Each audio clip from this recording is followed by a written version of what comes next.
doing? It's your girl, Killette. Thanks for listening to the first interview. Now, this is the second part 2 to the interview with Angel/Red. How do you feel that about being incarcerated and having your family on the outside?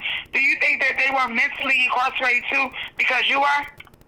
Absolutely. I feel like there was a lot of discouragement, there was a lot of anger.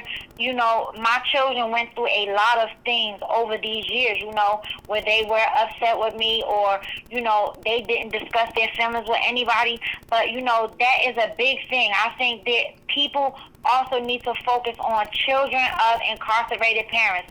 There needs to be more organizations and more, things for those children to do so they can be around other children that understand what they're going through. You try to send them to therapy or they try to talk.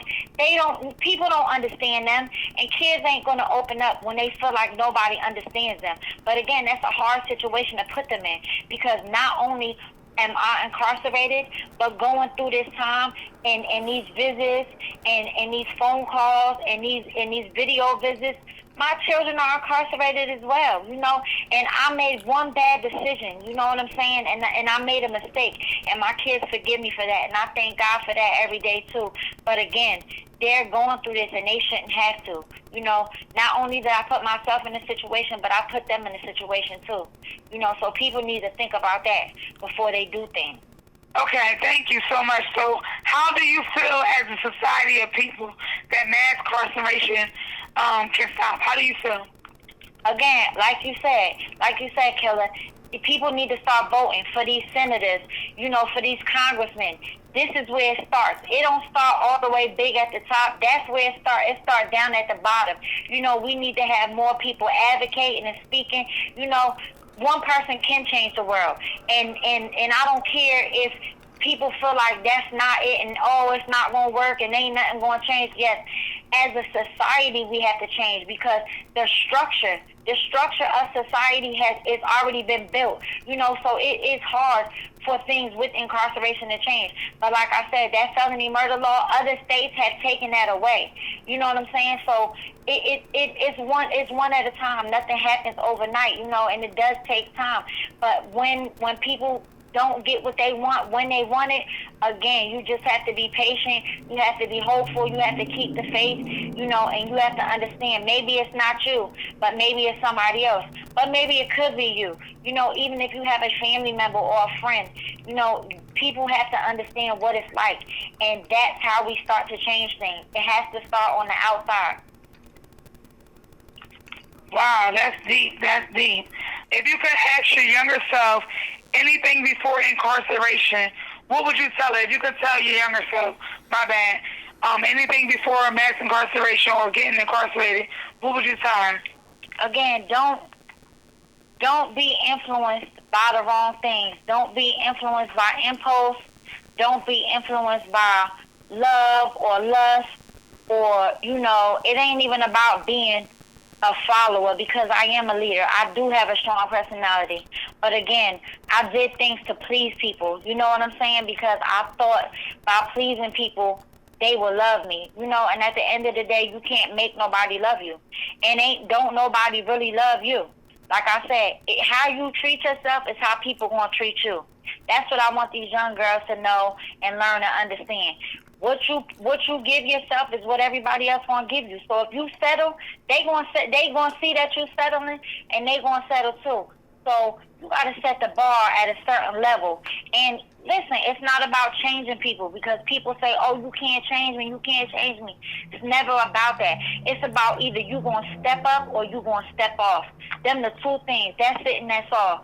I am who I am, and I know what I'm worth, and I know what I deserve. So today, where I'm at today, you could step up to my level or you could step off. That's it. Those are your two choices. Oh, wow, thank you. Okay, we got our DJ Doc Reeves here on the mic right here now. So he want to ask a couple questions as well. So y'all give it up for Doc Reeves.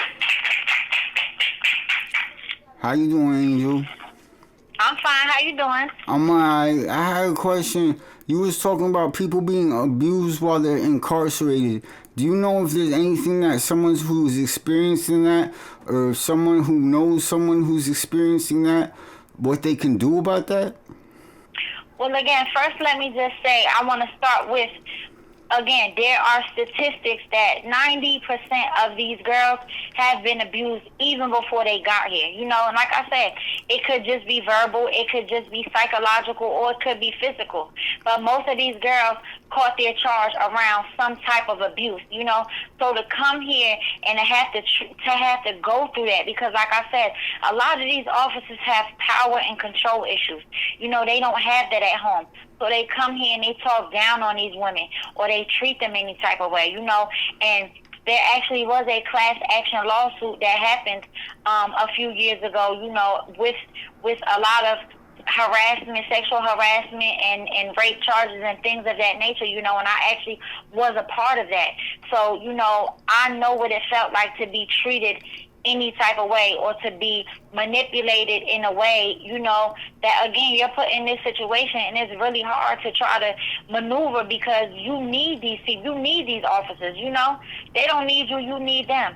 So sometimes you're put in situations, you know, where it's really hard and sticky to get out of. And a lot of these girls, you know, they've been through that already. So some people get triggered. They got PTSD, you know, and then things get more out of control. It gets worse. The cycle just continues, you know. So that does happen here a lot. You know, there's a lot of retaliation, and again, people just don't know what to do or how to handle it, you know. So like I said, we have to change the structure. You know, this institution is a culture in here, you know. This is like a city inside of a city. We have to live. This is our life for now. This is how we have to live. So, you know, like I said, people just have to be strong. They have to be strong in their spot, and they have to be strong in their situations, and they have to utilize the resources that they do have, the programs, the groups, you know, the hotlines, things like that. People can't be scared. You got to speak up. Are there any programs that you were able to get into while you were in there that helped you out? I actually, you know, I took a lot of programs. I took domestic violence programs. I took, releasing trauma and embracing faith, which was a really, really, really great program. You know, it helped you break down and go back to why the path that you went down.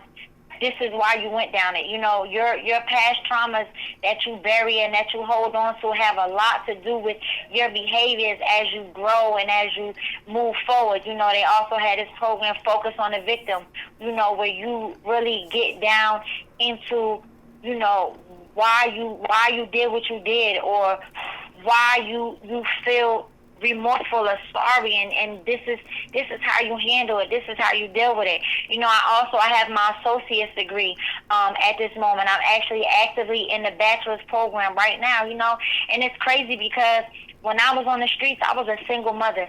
I would have never went to college. I didn't have the time and I didn't have the funds. So that's something that I would have never did. But in here, you know, I took advantage of it. And even though I've been out of my children's lives for 18 years, it gives me something to feel good about. Like, damn, they could say, you know what? Yeah, my mom in jail, but she got a degree. She went to college, you know, and I was the first person in my family to actually graduate from college. So, you know, when I had my graduation, just to see the look on my mother's face and the look on my kids' faces, it really did something to me. And it motivated me to just keep going further. So like I said, I'm actively in the bachelor's program right at this moment. Congratulations on your graduation. Thank you. You're welcome. Thank you for joining us. This is hashtag Stop Mass Incarceration. I'm here with Killer Entertainment 2020. We got Angel here on the interview. Killer, you got anything else you want to say to Angel? Any more questions? No, I don't have anything else. I just want y'all, like I said, please, share and tag. Shout out to my friend that I've been knowing for over 13 years. Her name is Angel. I appreciate her for doing this interview because it's been a while since Killer been doing interviews. So again, I want to give it up for Angel again. Give it up for her one more time. Thank you for coming, showing love. And I just want to say, minor setbacks always lead to major comebacks. Remember that. Keep that in mind and stay focused, everybody. Thank you for your last final closing words. Yo, Killer Entertainment, #Stop Mass Incarceration.